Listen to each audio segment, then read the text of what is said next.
right, so we are out here with Bear, and we're going to kind of add on to what we've been doing with the stationary heel exercise in making it not stationary. No, thank you, Blaze. Good boy. All right, so thus far, yes, that's what we're doing. You're such a smart boy. So thus far, we've been kind of showing him what heel position looks like in a stationary format. And now we're going to add on a couple more pieces. So remember, we differentiate between loose leash walking and heeling.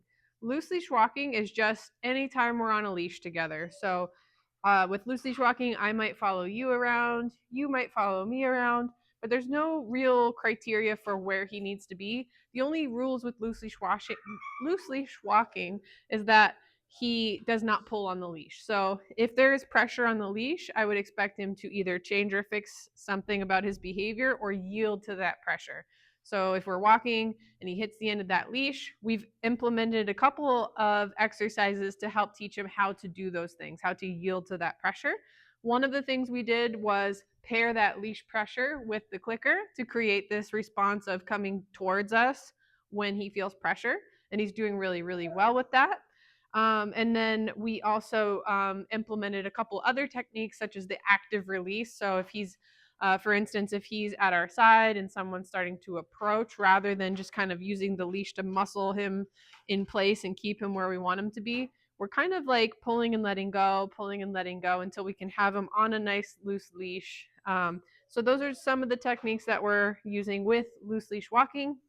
You've been such a good boy as I've been talking. Perfect. And then so heeling is a little bit different. We want him in this very specific bubble, and we want to call him into this bubble and end up facing the same direction as us. That's part one. When we're stationary, we expect him to kind of do what we call an auto sit. So he's going to assume that sit position as part of heel. When we take off, we want him to move with us. And when we stop, we want him to maintain that position and then auto sit. So that's a whole lot of things. So when we talk about our dogs not knowing how to heel very well, it's most likely because we haven't really broken it down and given them a really specific criteria and taught them this is exactly what we want you to do. So that's what we're doing in this program. We're really breaking down what heel means and what it looks like. So we're going to kind of review what we already did, which is where we started to food lure him into the heel position. And he's at the point now where he's doing that so well that we can actually name this exercise. So you'll hear me often say in this program, I don't name it till I love it. So basically what that means is I want the dog already doing the behavior using the food lure or whatever it is we're using to acquire that behavior. And then once the dog has got that light bulb moment, which would look something like this. Okay, just like that. He's like, I get it. You want me to do this thing? Perfect. I got it. That's that light bulb moment. Once the dog is performing at that level, then I can start to pair whatever word I want to use with what he's doing in hopes that he starts to make that pair. We'll talk about a little bit as well how we can get dogs to get on a verbal cue a little bit faster. With heeling, because it's such a complicated multi-step process, that can be a little bit more challenging, but we'll talk about that in another lesson. For right now, what we're going to focus on is adding motion into heel. So we're going to get motion into that stationary position. So we're going to start to pair the word heel with the action. And I usually like to say the command and wait for the dog to offer some kind of behavior. Good, perfect. So typically what happens, good boy for staying there, is when we go to take off after doing this stationary for so long, the dog typically gets left behind. They'll stay behind as we walk forward. Yeah, I think that might be the case with him. So what I'm going to do, okay, I'm going to kind of reset him for a second. If you go to take a step forward and your dog stays behind when you're working on heel, we're going to actually use the clicker to classically pair our moving forward with the clicker. And what that should produce is him moving forward with us. So I'm going to take some steps forward and he's going to see me do that. Then I'm going to fire off my clicker, which is going to cause him to run to me to get food. And after a few reps, what should start to happen is I'm going to take some steps forward and he's going to anticipate me clicking, and before I have a chance to click, he's actually going to start to move forward. At that point, I'm going to click after he moves, and that becomes operant conditioning. So classical conditioning is where we're producing the behavior, and operant conditioning is where we're using the clicker to reinforce the behavior we produced. So if that sounds confusing, don't worry, we definitely will cover operant versus classical conditioning a lot more later on. But just for right now, we're going to focus on producing the behavior. So we're going to say, heel. And then we're going to show him, good boy. I am still going to reward him for getting there for right now. Later on, we're going to fade that out. Good boy. I'm going to get some food ready. And I can re-cue him. So this is the one time we are okay with repeating commands, is when he's already doing it and I'm just reminding him that's what we're doing.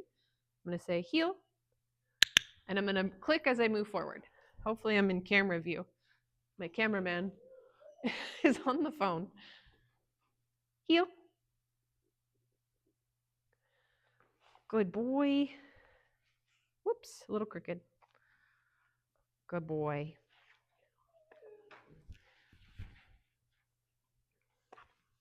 So I'm going to pair the clicker with me moving forward and feed. Heel.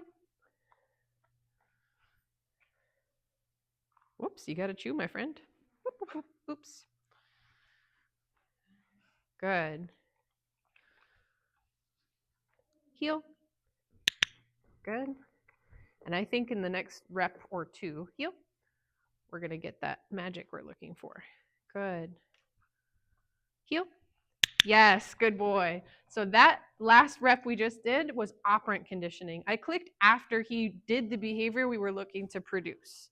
So now what I'm going to do is hopefully get a rep that looks just like that and see if I can add one extra step. Heel. Oh, so we did a little jump there. I want to reset that. Heel. Good. I'm going to feed him there. Heel. Nice. Good. Heel. Good. Heel. Nice. So it looks like he's gonna be inclined to do a little pep jump, which is totally fine. I'll do my best to click before that happens to avoid that becoming something that gets really built in. But if you don't mind it, I don't mind it either. I don't think he's jumping on us. I think I think we've discovered as we have been kind of correcting him for jumping on people with polite greetings. That's just kind of his MO. He's a springy guy. Heel. Nice, good. If I'm really careful about when I click, if he's got all 4 feet on the floor and it's a picture perfect moment, that's what he's going to repeat. That's what's cool about the clicker, is that you can really create a snapshot of behavior. It's also the downfall. If you have a very smart, quick dog that's offering behaviors left and right, you can accidentally ingrain the behavior you don't want. So as long as you're clicking the moment it looks perfect, you're going to be golden. If you start clicking when he's like jumping up or releasing himself, then you're going to have to kind of work against that. One more rep, and I think we're going to put a pin in that, because I really like to end training on like a really high successful note, and he looks really awesome right now. Heel. Yep. Whoops, I dropped food. That is also pro tip. Don't drop food when you're doing heel. I do it all the time, but it really messes it up. So try not to drop food like me. Ready? Beep boop. Bear. All right. Heel. Good. All right. My leash is a little tangled, but that's okay. Heel. Nice. Good. I wanted to get that clicker in before he jumped. He was still in heel. He was kind of foraging. We don't care about that. Right now we're kind of clicking the instant he moves with us. Later on in a couple more sessions, we're going to add some duration to that. Usually in that step, you add 1 step at a time. And when you get around like 10 to 15 steps before you need to click, or before you can click, you're pretty much good to go to start adding much more duration. So he's doing really good. I really like where he's at. He's a really fun dog to work with. Good job, Bear.